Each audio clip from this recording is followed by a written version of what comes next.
How's it going, guys? Today I'm going to be featuring another ranked video. This one we are following the same format as our tier 3 from last week and basically going over the ships that I would recommend for this tier 4 3 vs 3 ranked season. Disclaimer though, I don't have any battleship videos, mainly because I tried to play battleships first, and then it seemed like everyone decided to play their kamikaze. So I had enough of it because our friendly DDs, even in Farraguts, which I would 100% recommend as it is the first video I'm featuring, even though these things are excellent at hunting down kamikazes, the teammates that I was getting just... they never did their job, never went after the destroyers. Instead, we're trying to torp battleships from like beyond whatever their torps could reach. And I mean, it's low tier. American DD line is probably what most people would go down, which is why stuff like Fletcher got buffed way back when. Even though it was very good, most players were just extremely questionable. So yeah, being tortured by a bunch of kamikazes while trying to play battleships, not fun. Although, if you so fancy to play battleships in this ranked season, then I would recommend Julio Cesare and Pyotr Veliki. Maybe the Iron Duke, I think that's the tier 4. Either that or the Orion, whichever one is tier 4. Just because British battleship shooting Ichi is pretty simple. But going on to the Farragut, probably the only destroyer that I would recommend, at least from what I've seen through my play session. A lot of kamikazes, a lot of Matsukis, so a lot of Japanese destroyer torp boats, some Farraguts, and that's pretty much it. I didn't really see much else. I think I did see maybe one match of the Pan-Asian DD, but the thing about the Pan-Asian DDs, I mean, it's deep water torps. Your torps are basically useless against destroyers. And in a destroyer fight, having torps that are actually useful is going to be important. I mean, if there was a Pan-Asian DD on the other team, I'd just simply run at him because there's nothing you can do except shoot at me. And I mean, chances are Farragut is just going to out-DPM every single destroyer at the tier. So there's really no reason to play anything else. I guess you could technically just follow the butterflies here and run kamikaze if you have it. I mean, 30-second reload on torps, cool, but also maybe not.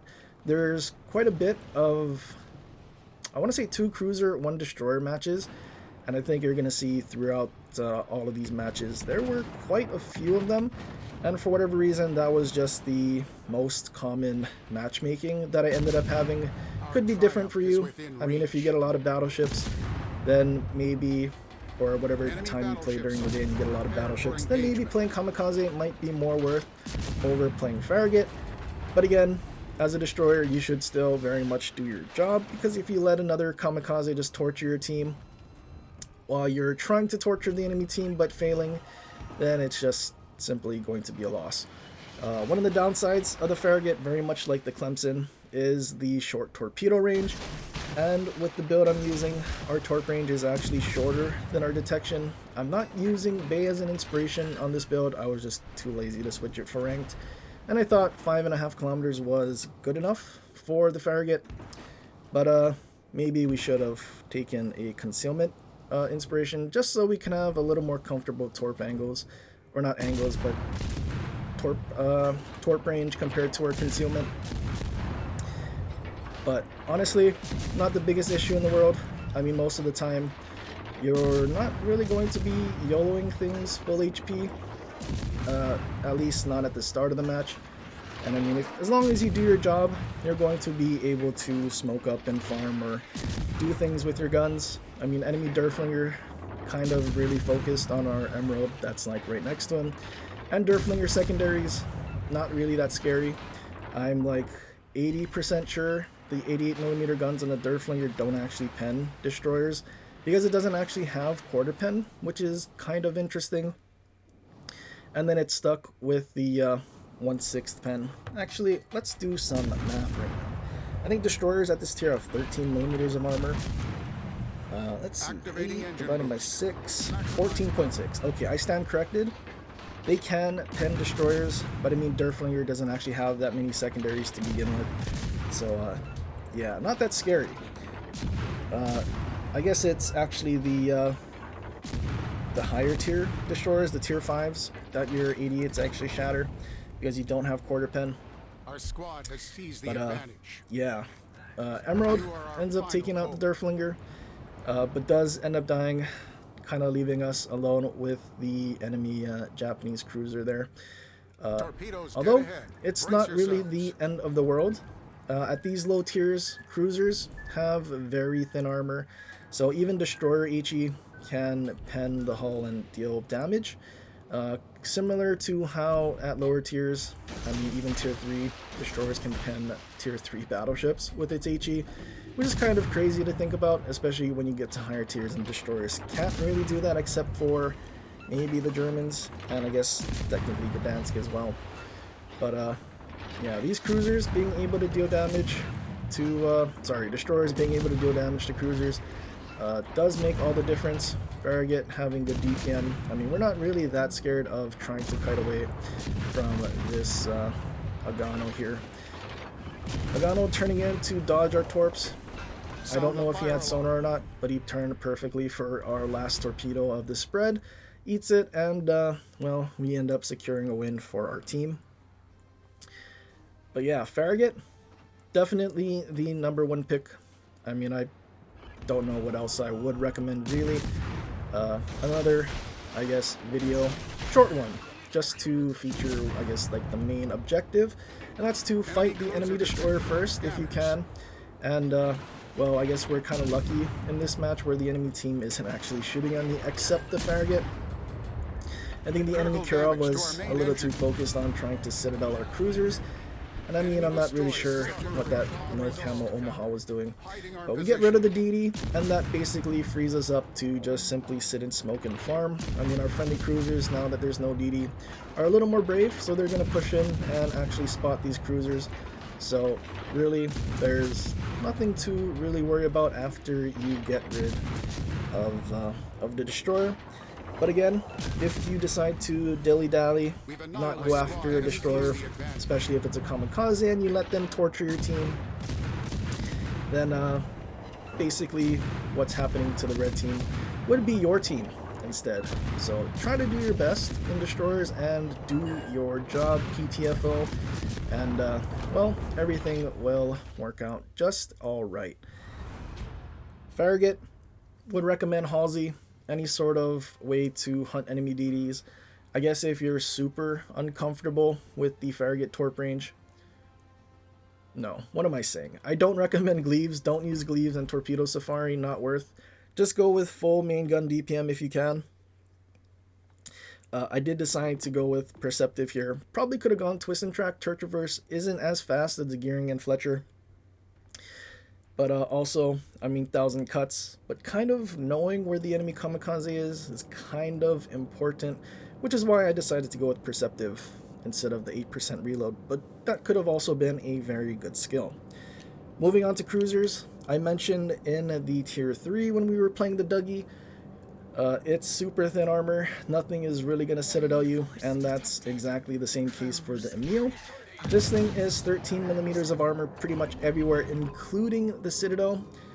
I know what you're thinking. This thing can be overmatched by battleships. And I guess technically it's Citadel overmatched by battleships as well. But the thing is, I think it's too thin and you're still going to overpen. And even if you don't, I think you'll only end up with pens because it is spaced armor. And not really an exposed Citadel, which is kind of ridiculous. Also, this thing super fast. I think we top out at like 38 knots, and we're not even using the maneuverability or you know, agility commander, and we're still super fast. And with these smaller maps, you're going to be able to just simply run down destroyers pretty easily, and there's really nothing to, I guess, stress about it.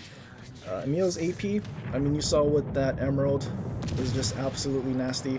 This thing is also really accurate as long as you use the accuracy commander. I am using Lemonnier, and it's pretty much my AP build that I use on Colbert. AP seems to be the ammunition of choice for these tier 4 cruisers. especially being tier 4. I feel like a lot of the players are actually supposed to be at tier 4. So they do show a lot of broadside, like this celery here. And I mean, yeah, we're gonna Citadel it. Didn't actually know what the armor scheme on that thing is. Still don't. I haven't even looked. But we were getting Citadels in every salvo, at least one. I think we're only getting one. But definitely a top pick for the cruisers. Another cruiser that I would recommend is the Genova. Now, I know a lot of people don't like this thing because the reload is abysmal. It's 20 seconds base. I think ours is 18 because we have a max refill station. But this is our Venezia commander, and well, we have Arthas, so we can kind of use a funny button with Genova. And the thing is, Genova has 203s, and at this tier, 203s overmatch every cruiser, which is kind of funny. And I mean, you just saw an Omaha just get absolutely nuked for, well, we didn't actually see his HP go down, but it's just super nasty. Another build that I would typically use would be my shell switch build with the Universal Commander and Ale Aurora as the inspiration, so we could switch shells in like 4 seconds if the guns were loaded.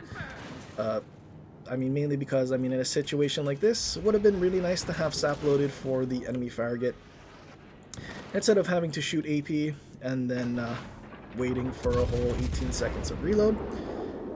One thing though, guns are fairly trolly, even though it's a cruiser, as that Farragut that lost half his HP kind of survives the second salvo with a sliver of HP.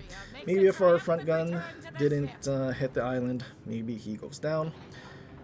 Genova also has sonar, which is very nice because, I mean, typical Italian cruisers don't have sonar, so torpedoes are always going to be a problem.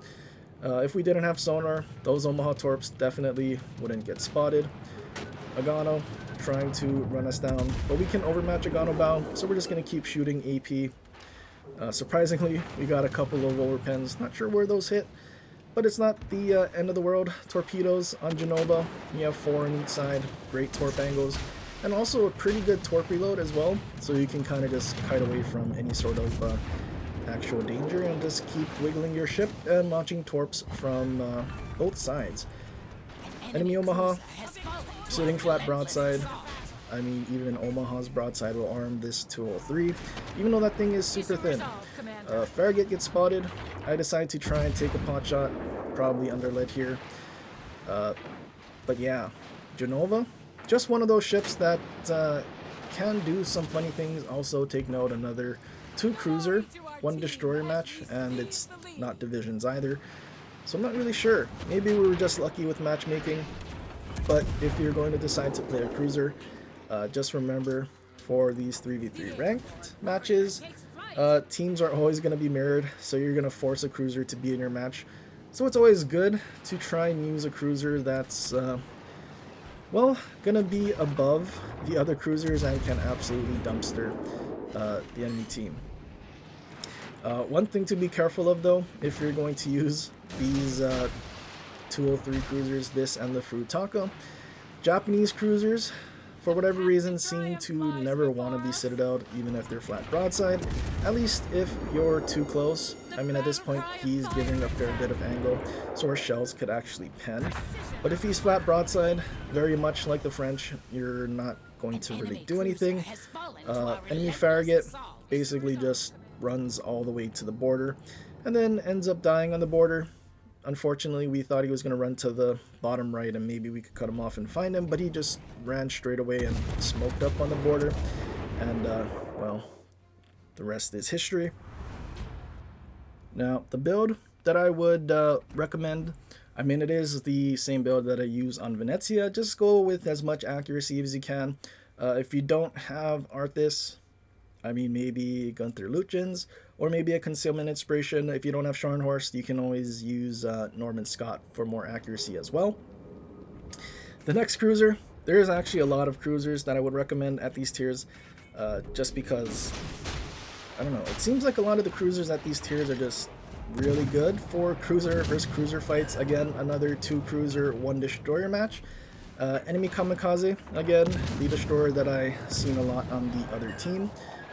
But Konigsberg, German sonar, just one of those things that is super nasty to deal with if you're in a destroyer. Also, this time we're on the receiving end of a Genova that can overmatch, except he had sap, although I don't know if that's really a downside because he did take half of our HP, but I'm not sure what happened. He just parked flat broadside to us, and Konigsberg does reload pretty quickly. Genova chunking us for even more of our HP. 2 salvos basically left us on 1 bar. That's what overmatch and sap could do, but yeah, going broadside seemed to be a very bad idea. Trying to slow down on the island, not happening. Not having prop mod, kind of an issue. Luckily though, we have sonar that spots the torps far enough away that we're actually able to barely dodge those torpedoes. I'm sure there's a big gash of paint that's missing on our ship.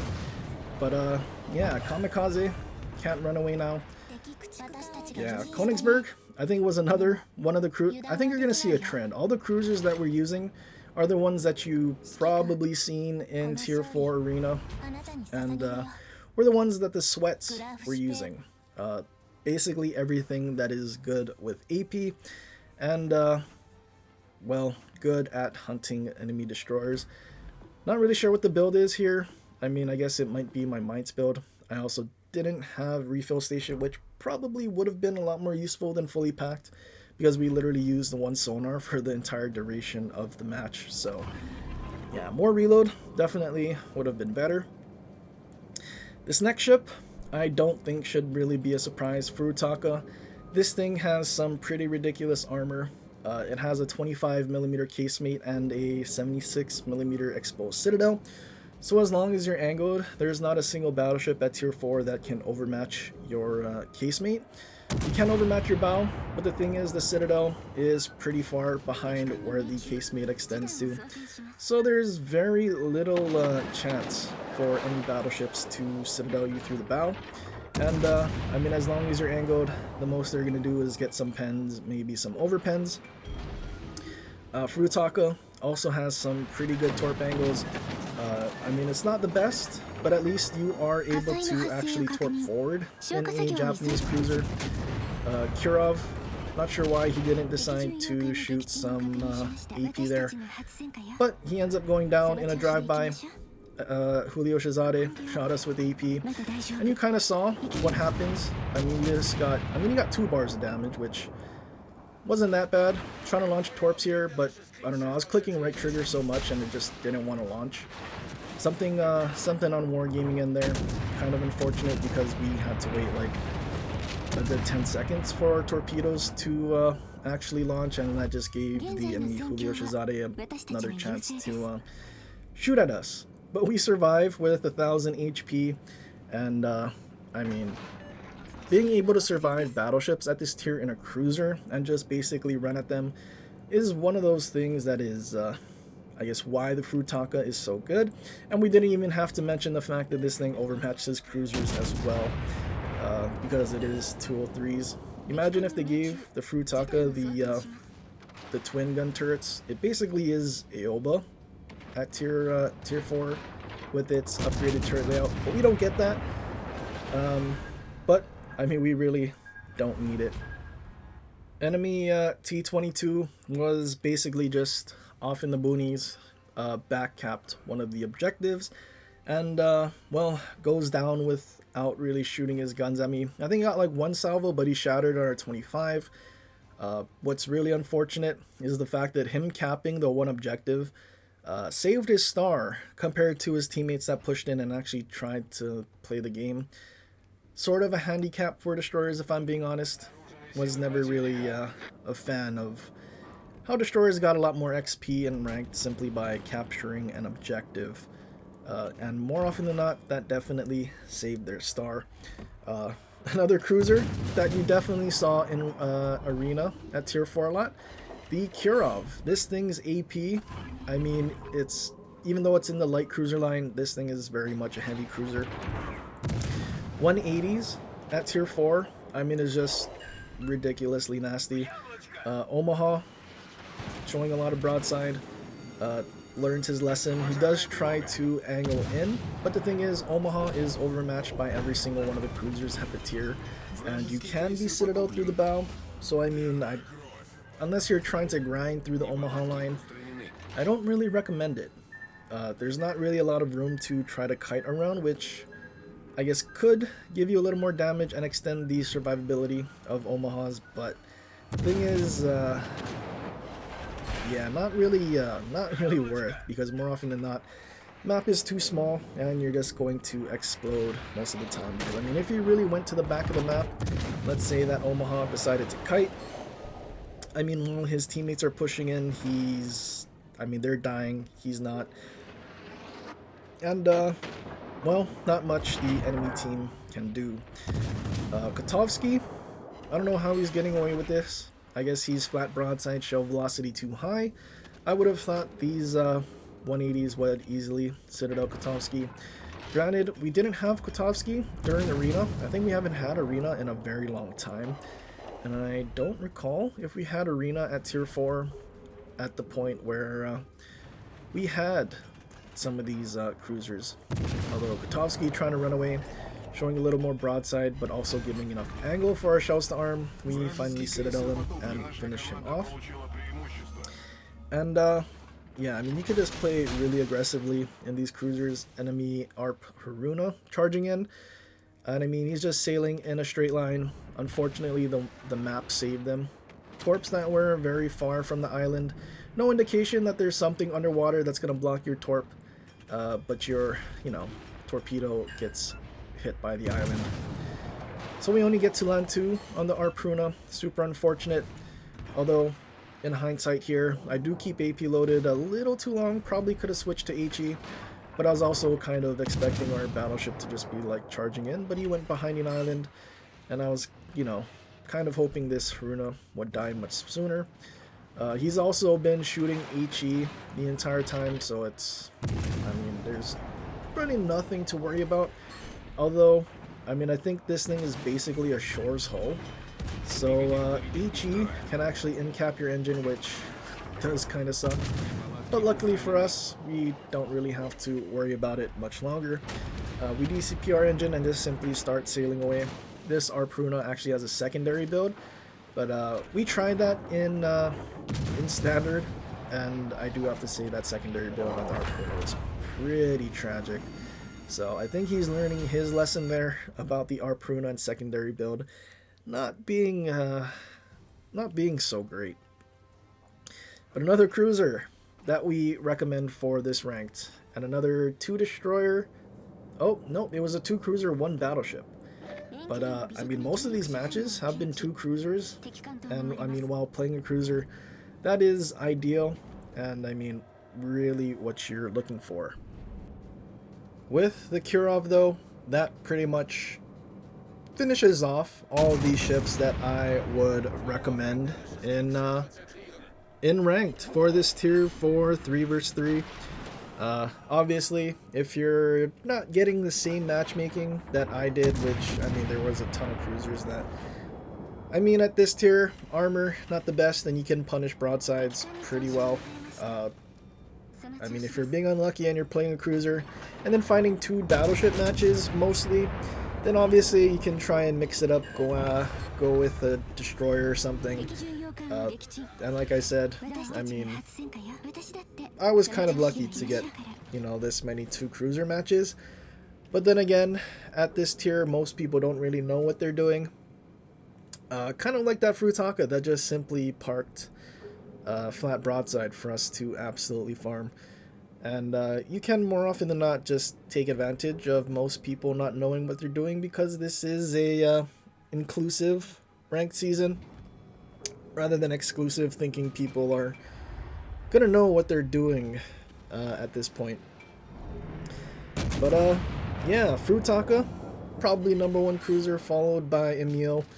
Genova being a premium, I'm sure most people don't have, but I would definitely recommend it, especially because SAP overmatches, kind of like Laria, although don't overly rely on the SAP.